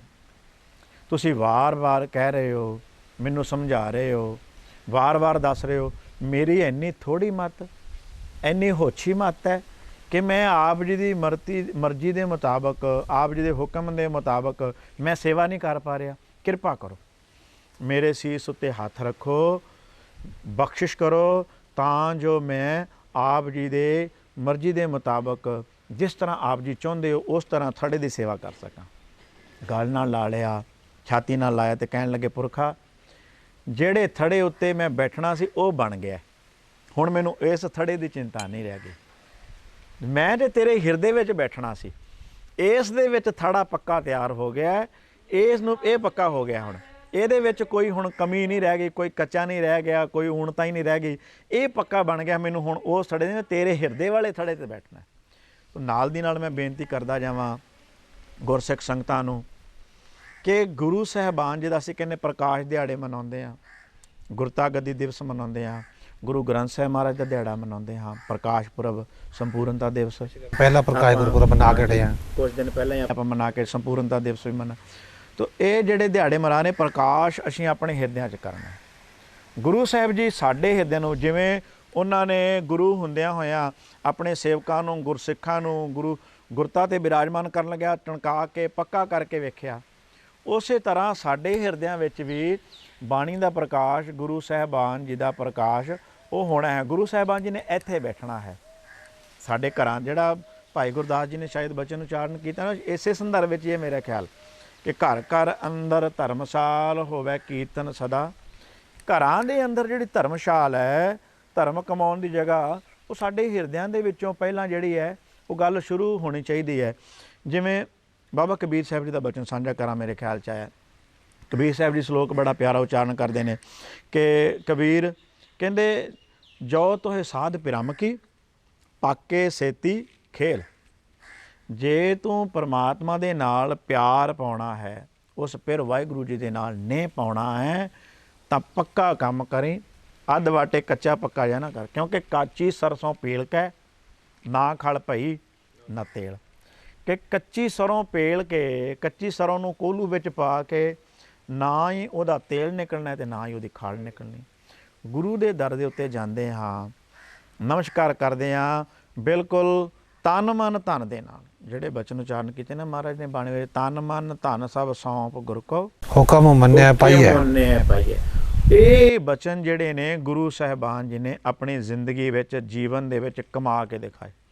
ਔਰ ਦੇਖੋ ਗੁਰੂ ਰਾਮਦਾਸ ਮਹਾਰਾਜ ਸੱਚੇ ਪਾਤਸ਼ਾਹ ਜੀ ਗੁਰੂ ਦਰ ਦੇ ਉੱਤੇ ਰਹਿੰਦਿਆਂ ਕਿੰਨੇ ਪਰਪੱਕ ਹੋ ਗਏ। ਹਾਲਾਂਕਿ ਬਚਪਨ ਵਿੱਚ ਉਹਨਾਂ ਦੀ ਕੋਈ ਬਹੁਤੀ ਪੜ੍ਹਾਈ ਲਿਖਾਈ ਜਿਹੜੀ ਸਿੱਖਿਆ ਨਹੀਂ ਹੋਈ, ਜਿੰਨੀ ਵੀ ਸਿੱਖਿਆ ਪੜ੍ਹਾਈ ਲਿਖਾਈ ਹੋਈ ਉਹ ਗੁਰੂ ਦਰ ਦੇ ਉੱਤੇ ਆ ਕੇ ਹੋਈ। ਅਤੇ ਗੁਰੂ ਬਖਸ਼ਿਸ਼ ਦੇ ਨਾਲ ਉਹਨਾਂ ਨੂੰ ਕਿੰਨੀ ਮਹਾਰਾਜ ਦੀ, ਅਕਾਲ ਪੁਰਖ ਵਾਹਿਗੁਰੂ ਜੀ ਦੀ ਅਤੇ ਗੁਰੂ ਨਾਨਕ ਦੇ ਦਰ ਕਰ ਦੀ ਖੁਸ਼ੀ ਪ੍ਰਾਪਤ ਹੋਈ। ਗੁਰੂ ਨਾਨਕ ਦੇਵ ਮਹਾਰਾਜ ਸੱਚੇ ਪਾਤਸ਼ਾਹ ਜੀ ਨੇ ਬਾਣੀ ਉਚਾਰਨ ਕੀਤੀ 19 ਰਾਗਾਂ ਦੇ ਵਿੱਚ। ਗੁਰੂ ਅੰਗਦ ਦੇਵ ਮਹਾਰਾਜ ਸੱਚੇ ਪਾਤਸ਼ਾਹ ਜੀ ਦੇ ਕੇਵਲ 63 ਸ਼ਲੋਕ। ਗੁਰੂ ਅਮਰਦਾਸ ਮਹਾਰਾਜ ਸੱਚੇ ਪਾਤਸ਼ਾਹ ਜੀ ਦੀ ਬਾਣੀ 17 ਰਾਗਾਂ ਦੇ ਵਿੱਚ। ਉਸ ਤੋਂ ਬਾਅਦ ਜੇਕਰ ਸਭ ਤੋਂ ਵਧੇਕ ਬਾਣੀ ਰਾਗਾਂ ਦੇ ਵਿੱਚ ਉਚਾਰਨ ਕੀਤੀ ਹੈ ਤੇ ਉਹ ਗੁਰੂ ਰਾਮਦਾਸ ਮਹਾਰਾਜ ਜੀ ਦੀ। ਕਿੰਨੇ ਰਾਗ ਦੇ, ਉਹ ਕਿੰਨੇ ਤਾਲਾਂ ਦੇ, ਕਿੰਨੇ ਧਨੀ ਸਨ। 30 ਰਾਗਾਂ ਦੇ ਵਿੱਚ ਸ੍ਰੀ ਗੁਰੂ ਰਾਮਦਾਸ ਮਹਾਰਾਜ ਸੱਚੇ ਪਾਤਸ਼ਾਹ ਜੀ ਦੀ ਬਾਣੀ ਤੇ ਗੁਰੂ ਅਰਜਨ ਦੇਵ ਮਹਾਰਾਜ ਸੱਚੇ ਪਾਤਸ਼ਾਹ ਜੀ ਦੀ ਬਾਣੀ 30 ਰਾਗਾਂ 'ਚ। 30 ਰਾਗਾਂ ਦੇ ਵਿੱਚ ਬਾਣੀ ਸ੍ਰੀ ਗੁਰੂ ਰਾਮਦਾਸ ਮਹਾਰਾਜ ਸੱਚੇ ਪਾਤਸ਼ਾਹ ਜੀ ਨੇ ਉਚਾਰਨ ਕੀਤੀ। ਐਡਾ ਬਾਣੀ ਦਾ ਖਜ਼ਾਨਾ। 7 ਸਾਲਾਂ ਦਾ ਉਹਨਾਂ ਦਾ 1574 ਤੋਂ ਲੈ ਕੇ 1581 ਤੱਕ ਗੁਰਤਾ ਗੱਦੀ ਦਾ ਜਿਹੜਾ ਕਾਲ ਹੈ ਉਹਨਾਂ ਦਾ ਸਮਾਂ ਕੇਵਲ 7 ਸਾਲ ਦਾ। ਲੇਕਿਨ 7 ਸਾਲ ਦੇ ਸਮੇਂ ਦੇ ਵਿੱਚ ਉਹਨਾਂ ਨੇ ਕਾਰਜ ਕਿੰਨੇ ਕੀਤੇ। ਸਭ ਤੋਂ ਵੱਡੀ ਗੱਲ ਜਿਹੜੀ ਇਹ ਦੇਖਣ ਵਾਲੀ, ਜਦੋਂ ਆਪਾਂ ਇਤਿਹਾਸਕ ਮਹਾਂਪੁਰਸ਼ ਜਿਹੜੀਆਂ ਮਹਾਨ ਸ਼ਖਸੀਅਤਾਂ, ਚਾਹੇ ਉਹ ਕਿਸੇ ਵੀ ਖੇਤਰ ਵਿੱਚ ਹੋਈਆਂ, ਰਾਜਨੀਤੀ ਵਿੱਚ ਹੋਈਆਂ, ਸਮਾਜ ਵਿੱਚ ਹੋਈਆਂ, ਜਾਂ ਉਹਨਾਂ ਨੇ ਆਰਥਿਕ ਗਲਿਆਰਿਆਂ ਦੇ ਵਿੱਚ ਬਹੁਤ ਤਰੱਕੀ ਕੀਤੀ, ਤੇ ਚਾਹੇ ਧਾਰਮਿਕ ਤੌਰ ਤੇ ਸ਼ਖਸੀਅਤਾਂ ਪਹਿਲਾਂ ਵੀ ਧਰਮਾਂ ਵਿੱਚ ਸਨ ਤੇ ਸਿੱਖ ਧਰਮ ਦੇ ਵਿੱਚ ਵੀ, ਜਦੋਂ ਅਸੀਂ ਇਸ ਪੱਖ ਤੋਂ ਦੇਖਦੇ ਹਾਂ ਉਹਨਾਂ ਦੀ ਉਮਰ ਨਹੀਂ ਵੇਖੀ ਜਾਂਦੀ ਤੇ ਉਹਨਾਂ ਦੀ ਉਮਰ ਦੀ ਬਜਾਏ ਉਹਨਾਂ ਦੇ ਕਾਰਜ ਜਿਹੜੇ ਨੇ, ਦੁਨੀਆ ਨੂੰ ਜਿਹੜੀ ਦੇਣ ਹੈ ਉਹ ਦੇਖੀ ਜਾਂਦੀ। ਗੁਰੂ ਰਾਮਦਾਸ ਮਹਾਰਾਜ ਸੱਚੇ ਪਾਤਸ਼ਾਹ ਜੀ ਨੇ ਕਿੰਨੇ ਕਾਰਜ ਕੀਤੇ। ਅੰਮ੍ਰਿਤਸਰ ਸਾਹਿਬ ਨਗਰੀ ਇਹ ਜਿਹੜੀ ਵਸਾਉਣੀ ਕੀਤੀ, ਕਿੱਡਾ ਵੱਡਾ ਕਾਰਜ ਸੀ ਅੰਮ੍ਰਿਤਸਰ ਦੇ ਨਗਰ।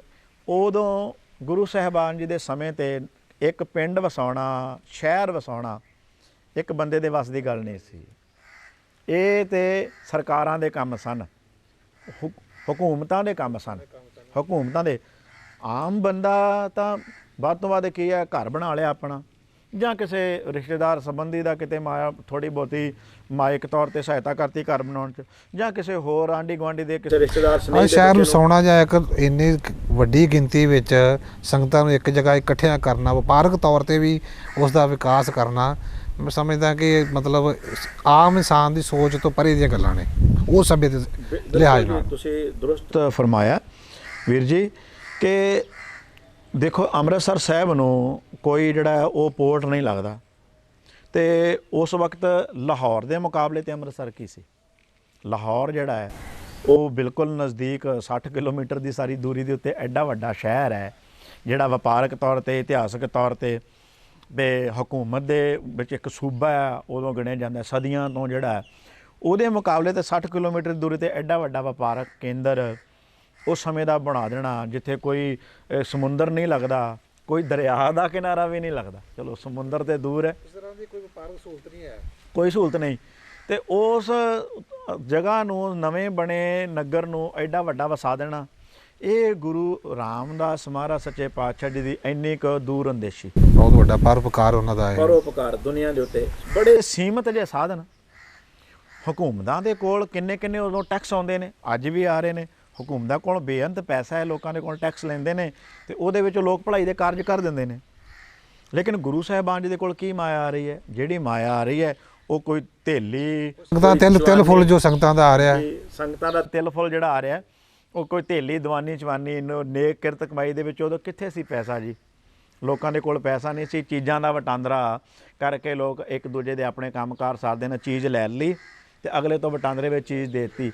ਉਹ ਇਸ ਤਰ੍ਹਾਂ ਕਰਕੇ ਹੁੰਦਾ ਸੀ, ਪੈਸੇ ਦਾ ਲੈਣ ਦੇਣ ਘੱਟ ਸੀ ਬਹੁਤ ਜ਼ਿਆਦਾ। ਤਾਂ ਇਹੋ ਜਿਹੇ ਸਮੇਂ ਦੇ ਵਿੱਚ ਗੁਰੂ ਰਾਮਦਾਸ ਜੀ ਮਹਾਰਾਜ ਜੀ ਜਦੋਂ ਗਰੀਬੀ ਤੋਂ ਉੱਠ ਕੇ ਆਏ ਨੇ ਤੇ ਕਿੰਨੀ ਕੁ ਉਹਨਾਂ ਵਿੱਚ ਪ੍ਰੋੜਤਾ ਹੋਵੇਗੀ। ਅਧਿਆਤਮਕਤਾ ਦਾ ਸ਼ਿਖਰ ਤੇ ਹੈ ਹੀ ਹੈ, ਗੁਰੂ ਨਾਨਕ ਦੀ ਗੁਰਤਾ ਗੱਦੀ ਤੇ ਬਿਰਾਜਮਾਨ ਹੋ, ਉਹਦਾ ਤੇ ਆਪਾਂ ਕੋਈ ਅੰਤ ਨਹੀਂ ਪਾ ਸਕਦੇ। ਲੇਕਿਨ ਕਿੰਨੀ ਦੂਰ ਅੰਦੇਸ਼ੀ, ਕਿੰਨੀ ਪ੍ਰੋੜਤਾ ਤੇ ਹੋਏਗਾ ਵੀ ਇੱਕ ਨਗਰ ਵਸਾਉਣਾ, ਉਹ 52 ਕਿੱਤਿਆਂ ਦੇ ਲੋਕਾਂ ਨੂੰ ਲਿਆ ਕੇ ਉੱਥੇ ਵਸਾ ਦੇਣਾ, ਉਹਨਾਂ ਨੂੰ ਕੰਮਕਾਰ ਖੋਲ੍ਹ ਕੇ ਦੇਣੇ, ਦੁਕਾਨਾਂ ਬਣਾ ਕੇ ਦੇਣੀਆਂ। ਅੰਮ੍ਰਿਤਸਰ ਸਾਹਿਬ ਆਪਾਂ ਜਦੋਂ ਜਾਂਦੇ ਹਾਂ, ਅੱਜ ਦਾ ਜਿਹੜਾ ਗੁਰੂ ਬਾਜ਼ਾਰ, ਇਹ ਗੁਰੂ ਬਾਜ਼ਾਰ ਦਾ ਨਾਂ ਹੀ ਗੁਰੂ ਸਾਹਿਬ ਜੀ ਦੇ ਇੱਥੇ ਵਸਾਉਣ ਕਰਕੇ ਪਿਆ ਕਿ ਗੁਰੂ ਬਾਜ਼ਾਰ ਜਿਹੜਾ ਬਣਾ ਦੇਣਾ। ਸ਼੍ਰੀ ਦਰਬਾਰ ਸਾਹਿਬ ਗੁਰੂ ਸਾਹਿਬ ਜੀ ਨੇ ਸਰੋਵਰ ਪਹਿਲਾਂ ਖੁਦਵਾ ਦਿੱਤਾ, ਸੰਤੋਖਸਰ ਸਰੋਵਰ ਖੁਦਵਾ ਦਿੱਤਾ ਕਿ ਪਾਣੀ ਦੀ ਕਮੀ ਜਿਹੜੀ ਹੈ ਉਹ ਇਸ ਖਿੱਤੇ ਵਿੱਚ, ਇਸ ਨਵੇਂ ਵਸੇ ਸ਼ਹਿਰ ਦੇ ਵਿੱਚ ਉਹ ਨਾ ਹੋਵੇ। ਤੋ ਸ਼ਹਿਰ ਵਸਾਇਆ, ਚੱਕ ਰਾਮਦਾਸ ਜਾਂ ਗੁਰੂ ਕਾ ਚੱਕ ਜਦੋਂ ਨਾਮ ਪਿਆ ਤੁੰਗਵਾਲੀ ਤੋਂ। ਇਹ ਜ਼ਮੀਨ ਵੀ ਉਸ ਵੇਲੇ ਤੁੰਗਵਾਲੀ ਦੇ ਜ਼ਿਮੀਂਦਾਰ ਤੋਂ ਮੁੱਲ ਖਰੀਦੀ ਹੈ 700 ਉਸ ਵੇਲੇ ਦੇ ਅਕਬਰੀ ਰੁਪਈਆ ਦੇ ਕਰਕੇ, ਉਸ 700 ਮੋਹਰਾਂ ਕਹਿ ਲਈਏ ਜਾਂ ਅਕਬਰੀ ਰੁਪਈਆ ਜੇ ਅੱਜ ਕਹਿ ਲਈਏ, ਉਸ ਵੇਲੇ ਦਾ 700 ਰੁਪਈਆ ਦੇ ਕਰਕੇ ਇਹ ਜ਼ਮੀਨ ਖਰੀਦੀ। 700 ਰੁਪਈਆ ਦੇਣਾ, ਫਿਰ ਮੁੜ ਕੇ ਲੋਕਾਂ ਨੂੰ ਲਿਆ ਕੇ ਵਸਾਉਣਾ 52 ਕਿੱਤਿਆਂ ਦੇ। ਦਰਬਾਰ ਸਾਹਿਬ ਦੇ ਇਰਦ ਗਿਰਦ ਦੇਖੋ ਤੁਸੀਂ ਮੰਡੀਆਂ ਕਿੰਨੀਆਂ ਨੇ। ਗੁਰੂ ਬਾਜ਼ਾਰ ਤੇ ਬਣਾਇਆ, ਮੰਡੀਆਂ ਬਣਾਈਆਂ, ਘਿਓ ਮੰਡੀ, ਦਾਣਾ ਮੰਡੀ, ਗੁੜ ਮੰਡੀ, ਲੂਣ ਮੰਡੀ, ਆਟਾ ਮੰਡੀ, ਇਹ ਵੱਖ-ਵੱਖ ਮੰਡੀਆਂ ਬਣਾਈਆਂ। ਤੋ ਇਹ ਮਤਲਬ ਇਹ ਸੀ ਕਿ ਗੁਰੂ ਸਾਹਿਬ ਜੀ ਦੀ ਦੂਰਅੰਦੇਸ਼ੀ ਕਿ ਇਹ ਜਿਹੜਾ ਨਵਾਂ ਵਸਿਆ ਸ਼ਹਿਰ ਹੈ ਤੇ ਸ਼ਹਿਰ ਵਿੱਚ ਵਸਣ ਵਾਲੇ ਲੋਕ ਨੇ, ਇਕੱਲੇ ਸਿੱਖ ਨਹੀਂ ਆ ਕੇ ਵਸੇ। ਉਸ ਵੇਲੇ ਬਹੁਤ ਸਾਰੇ ਹਿੰਦੂ ਤੇ ਮੁਸਲਮਾਨ ਤੇ ਪ੍ਰਦੇਸ਼ਾਂ ਦੇ ਵਿੱਚੋਂ ਦੂਰੋਂ ਆ ਕੇ ਲੋਕ ਇੱਥੇ ਵਸਣਾ ਕਰ ਰਹੇ ਨੇ, ਇੱਥੇ ਵਸ ਰਹੇ ਨੇ। ਤਾਂ ਕਰਕੇ ਕਿ ਇਹ ਜਿਹੜਾ ਸ਼ਹਿਰ ਹੈ ਚੱਕ ਗੁਰੂ ਰਾਮਦਾਸ ਮਹਾਰਾਜ ਜੀ ਨੇ ਵਸਾਇਆ, ਇਹ ਬਿਲਕੁਲ ਆਪਣੇ ਆਪ ਦੇ ਵਿੱਚ ਇੰਡੀਪੈਂਡੈਂਟ ਹੋਵੇ। ਸਾਰੇ ਲੋਕਾਂ ਨੂੰ ਕਿਸੇ ਵੀ ਕੰਮ ਵਾਸਤੇ ਦੂਸਰੇ ਸ਼ਹਿਰ ਵਿੱਚ ਇੱਥੋਂ ਲੋੜਾਂ ਪੂਰੀਆਂ ਹੋਣ। ਹਰ ਕਿਤੇ ਦੇ ਜਦੋਂ ਲੋਕ ਆ ਕੇ ਵਸ ਗਏ ਹਰ ਇੱਕ ਕਿੱਤੇ ਦੇ ਲੋਕਾਂ ਨੇ ਉੱਥੇ ਦੁਕਾਨਾਂ ਤੇ ਕਾਰੋਬਾਰ ਖੋਲ੍ਹ ਲਏ। ਤੋ ਸਾਰੇ ਕੰਮ ਇੱਕ ਸ਼ਹਿਰ ਵਿੱਚ ਹੋ ਰਹੇ ਨੇ। ਤੋ ਇਸ ਤਰ੍ਹਾਂ ਸ਼੍ਰੀ ਅੰਮ੍ਰਿਤਸਰ ਸਾਹਿਬ ਉਦੋਂ ਤੋਂ ਲੈ ਕੇ ਅੱਜ ਤੀਕਰ ਸਿੱਖ ਸਰਗਰਮੀਆਂ ਦਾ ਉਹ ਕੇਂਦਰ ਬਿੰਦੂ ਰਿਹਾ। ਸਿੱਖ ਸਰਗਰਮੀਆਂ ਦਾ ਤੇ ਸਤਿਗੁਰਾਂ ਦੀ ਕਿਰਪਾ ਰਹੀ ਹੈ ਕਿ ਬਿਲਕੁਲ ਜੀ, ਕਿਰਪਾ ਵਰਤ ਰਹੀ ਹੈ, ਬਹੁਤ ਕਿਰਪਾ ਵਰਤ ਰਹੀ ਹੈ। ਅੱਜ ਤੱਕ ਚਾਹੇ ਸਿੱਖ ਧਰਮ ਦੀਆਂ ਹੀ ਨਹੀਂ, ਰਾਜਨੀਤਿਕ ਸਰਗਰਮੀਆਂ ਦੀ ਗੱਲ ਕਰ ਲਈਏ ਤੇ ਚਾਹੇ ਆਪਾਂ ਆਰਥਿਕ ਜਾਂ ਸਮਾਜਿਕ ਕਿਸੇ ਵੀ ਤਰ੍ਹਾਂ ਦੀਆਂ ਆਪਾਂ ਗਤੀਵਿਧੀਆਂ ਦੀ ਗੱਲ ਕਰੀਏ, ਅੰਮ੍ਰਿਤਸਰ ਸਾਹਿਬ ਹੈ ਅੱਜ ਵੀ ਜਿਹੜਾ ਹੈ ਉਹ ਕੇਂਦਰ ਬਿੰਦੂ ਹੈ। ਤੋ ਬੜਾ ਘੁੱਗ ਵਸਦਾ ਸ਼ਹਿਰ, ਤਾਂ ਹੀ ਗੁਰੂ ਸਾਹਿਬ ਜੀ ਨੇ ਇਹ ਸ਼ਹਿਰ ਦੇ ਬਾਰੇ ਦੇ ਵਿੱਚ ਜਿਹੜੇ ਬਚਨ ਉਚਾਰਨ ਕੀਤੇ, ਬਿਲਕੁਲ ਇਨ ਬਿਨ ਆ ਜੁਗਾਦ ਤੇ ਜੁਗੋ ਜੁਗ ਅਟਲ ਸੱਚ ਹਨ ਡਿੱਠੇ ਸਭੇ ਥਾਵ ਨਹੀਂ ਤੁਧ ਜਿਹਿਆ ਬੱਧੋ ਪੁਰਖ ਵਿਧਾਤੈ ਤਾਂ ਤੂੰ ਸੋਹਿਆ ਵਸਦੀ ਸਗਨ ਅਪਾਰ ਅਨੂਪ ਰਾਮਦਾਸਪੁਰ ਹਰ ਹਾਂ ਨਾਨਕ ਕਸਮਲ ਜਾਏ ਨਹਾਇਐ ਰਾਮਦਾਸ। ਤੋ ਇਸ ਸ਼ਹਿਰ ਦੇ ਬਾਰੇ ਦੇ ਵਿੱਚ ਇੰਨੀ ਵਡਿਆਈ ਜਿਹੜੀ ਕੀਤੀ ਗੁਰੂ ਅਮਰਦਾਸ ਮਹਾਰਾਜ ਸੱਚੇ ਪਾਤਸ਼ਾਹ ਜੀ ਨੇ ਆਪ ਵਚਨ ਉਚਾਰਨ ਕੀਤੇ। ਜਦੋਂ ਗੁਰੂ ਨਾਨਕ ਦੇਵ ਪਾਤਸ਼ਾਹ ਜੀ ਦੇ ਸ਼ਲੋਕ 12 ਤੇ ਵਧੇਕ ਬਾਣੀ ਦਰਜ ਹੈ। ਤੋ ਗੁਰੂ ਨਾਨਕ ਦੇਵ ਮਹਾਰਾਜ ਜੀ ਨੇ ਲਾਹੌਰ ਸ਼ਹਿਰ ਦੇ ਬਾਰੇ ਵਿੱਚ ਕਿਹਾ ਕਿ ਲਾਹੌਰ ਸ਼ਹਿਰ ਜ਼ਹਿਰ ਕਹਿਰ ਸਵਾ ਪੈਰ। ਪਰ ਠੀਕ ਹੈ, ਗੁਰੂ ਅਮਰਦਾਸ ਸੱਚੇ ਪਾਤਸ਼ਾਹ ਜੀ ਕਹਿੰਦੇ ਕਿ ਉੱਥੇ ਕਹਿਰ ਵਰਤਦਾ ਹੈ, ਲੇਕਿਨ ਇਹ ਜਿਹੜਾ ਦਰ ਹੁਣ ਬਣਿਆ ਨਵਾਂ ਵਸਿਆ ਸ਼ਹਿਰ ਹੈ, ਇਹ ਤਾਂ ਅੰਮ੍ਰਿਤਸਰ ਸਿਫਤੀ ਦਾ ਘਰ ਹੈ, ਇਹ ਵਡਿਆਈਆਂ ਦਾ ਘਰ ਹੈ। ਗੁਰੂ ਰਾਮਦਾਸ ਮਹਾਰਾਜ ਸੱਚੇ ਪਾਤਸ਼ਾਹ ਜੀ ਨੇ ਐਸੀ ਕਰਾਮਾਤ ਜਿਹੜੇ ਬਚਨ ਉਚਾਰਨ, ਫਿਰ ਮੈਂ ਉੱਤੇ ਪਹਿਲੇ ਆਵਾਂ ਕਿ ਪੂਰੀ ਹੋਈ ਕਰਾਮਾਤ ਆਪ ਸਿਰਜਣਹਾਰੈ ਧਾਰਿਆ। ਸਿਰਜਣਹਾਰੇ ਮਾਲਕ ਨੇ ਆਪ ਧਾਰ ਇਸ ਰੂਪ ਦੇ ਵਿੱਚ ਆਏ, ਆਪ ਸਿਰਜਣਹਾਰੈ ਧਾਰਿਆ। ਸਿੱਖੀ ਅਤੇ ਸੰਗਤੀ ਪਾਰ ਬ੍ਰਹਮ ਕਰ ਨਮਸਕਾਰਿਆ ਅਟਲ ਥਾ ਅਟੋਲ ਤੂੰ ਤੇਰਾ ਅੰਤ ਨਾ ਪਾਰਾ ਵਾਰਿਆ। ਨਾਨਕ ਤੂੰ ਲੈਣਾ ਤੂੰ ਹੈ ਗੁਰ ਅਮਰ ਤੂੰ ਵਿਚਾਰਿਆ ਜਾਂ ਡਿੱਠਾ ਤਾਂ ਮਨ ਸਾਧਾਰਿਆ। ਇਹ ਗੁਰੂ ਰਾਮਦਾਸ ਮਹਾਰਾਜ ਸੱਚੇ ਪਾਤਸ਼ਾਹ ਜੀ ਦੀ ਕਿਰਪਾ ਹੀ ਇੰਨੀ ਕਿਰਪਾ ਵਰਤ ਰਹੀ ਹੈ। ਤਾਂ ਗੁਰੂ ਰਾਮਦਾਸ ਜੀ ਮਹਾਰਾਜ ਜੀ ਦੇ ਉਹਨਾਂ ਦੀਆਂ ਸਿਫਤਾਂ ਆਪਾਂ ਪੜ੍ਹਨੀਆਂ, ਵਡਿਆਈ ਪੜ੍ਹਨੀ ਹੈ। ਭੱਟ ਸਾਹਿਬਾਨਾਂ ਦੇ ਬਚਨ ਪੜ੍ਹੀਏ, ਸੱਤਾ ਤੇ ਬਲਵੰਡ ਜੀ ਦੀ ਬਾਰ ਦੇ ਇਹ ਬਚਨ ਕਿੰਨੇ ਪਿਆਰੇ ਹਨ।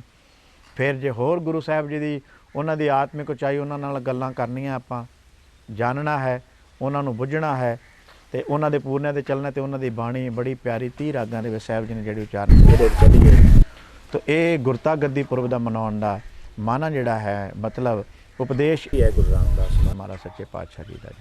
ਸਤਿਗੁਰਾਂ ਦੀ ਬਾਣੀ ਦੇ ਨਾਲ ਜੁੜੀਏ ਔਰ ਬਾਣੀ ਔਰ ਬਾਣੇ ਦੇ ਧਾਰਨੀ ਬਣ ਕੇ ਸਤਿਗੁਰਾਂ ਦੇ ਗੁਰਉਪਦੇਸ਼ ਜਿਹੜੇ ਹੈ ਉਹ ਆਪਣੇ ਜੀਵਨ 'ਚ ਵਸਾਈਏ। ਸੋ ਇਹ ਸਨ ਭਾਈ ਭੁਪਿੰਦਰ ਸਿੰਘ ਜੀ, ਜਿਨ੍ਹਾਂ ਦੇ ਨਾਲ ਆਪ ਸੰਗਤਾਂ ਦੇ ਰੂਬਰੂ ਹੋਏ ਨੇ ਔਰ ਸਤਿਗੁਰਾਂ ਦੇ ਪਾਵਨ ਗੁਰਤਾ ਗੱਦੀ ਦਿਵਸ ਨੂੰ ਮੁੱਖ ਰੱਖਦੇ ਹੋਏ ਸਤਿਗੁਰਾਂ ਦੇ ਪਾਵਨ ਇਤਿਹਾਸ ਔਰ ਪਾਵਨ ਉਹਨਾਂ ਦੇ ਜੀਵਨ ਕਾਲ ਅੰਦਰ ਜੋ ਉਹਨਾਂ ਨੇ ਪਰਉਪਕਾਰ ਇਸ ਮਨੁੱਖਤਾ ਦੇ ਕੀਤੇ ਨੇ। ਔਰ ਅੱਜ ਵੀ ਸੰਗਤਾਂ ਡਿੱਠੇ ਸਭੇ ਥਾਵ ਨਹੀਂ ਤੁਧ ਜਿਹਿਆ ਬੱਧੋ ਪੁਰਖ ਵਿਧਾਤੇ ਤਾਂ ਤੂੰ ਸੋਹਿਆ ਵਸਦੀ ਸਗਨ ਅਪਾਰ ਅਨੂਪ ਰਾਮਦਾਸਪੁਰ ਹਰਹਾ ਨਾਨਕ ਕਸਮਲ ਜਾਏ ਨਹਾਇਆ ਰਾਮਦਾਸਰ। ਐਸੇ ਸਤਿਗੁਰ ਸੱਚੇ ਪਾਤਸ਼ਾਹ ਜੀ ਦੇ ਮਹਾਨ ਤੀਰਥ ਸਥਾਨ ਸੱਚਖੰਡ ਸ੍ਰੀ ਹਰਿਮੰਦਰ ਸਾਹਿਬ ਜੀ ਵਿਖੇ ਨਤਮਸਤਕ ਹੋ ਕਰਕੇ ਜਿੱਥੇ ਸਤਿਗੁਰਾਂ ਦੀਆਂ ਖੁਸ਼ੀਆਂ ਪ੍ਰਾਪਤ ਕਰ ਰਹੀਆਂ ਹਨ, ਨਾਲ ਹੀ ਸਤਿਗੁਰ ਸੱਚੇ ਪਾਤਸ਼ਾਹ ਜੀ ਕਿਰਪਾ ਸਦਕਾ ਮਨੋਕਾਮਨਾਵਾਂ ਵੀ ਪੂਰੀਆਂ ਹੁੰਦੀਆਂ ਨੇ। ਅਜਿਹੇ ਸਤਿਗੁਰਾਂ ਦੇ ਪਾਵਨ ਸਥਾਨ ਔਰ ਗੁਰਤਾ ਗੱਦੀ ਦਿਵਸ ਦੀ ਸਮੂਹ ਸੰਗਤਾਂ ਨੂੰ ਲੱਖ ਲੱਖ ਵਧਾਈ ਹੋਵੇ। ਸਮੂਹ ਸੰਗਤਾਂ ਦਾ ਧੰਨਵਾਦ। ਵਾਹਿਗੁਰੂ ਜੀ ਕਾ ਖਾਲਸਾ, ਵਾਹਿਗੁਰੂ ਜੀ ਕੀ ਫਤਿਹ।